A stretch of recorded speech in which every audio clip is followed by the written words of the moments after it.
DJ वाला भैया। आज के रात यादगार होखी गोरिया पाए जैसे ही तू स्टेज पे चढ़बू ना पूरा मैदान झूम उठी। स्टेज पे आई तब वाल मचा देली, एक ठुमका में कमाल दिखा देली।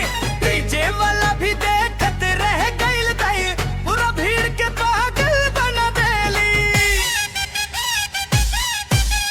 स्टेज पे आई तब वाल मचा देली, एक ठुमका में कमाल दिखा देली।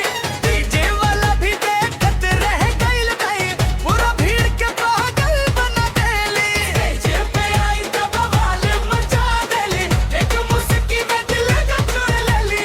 चाहिए तू नाचे बीच मैदान में, रात के रंग जमा देली काली।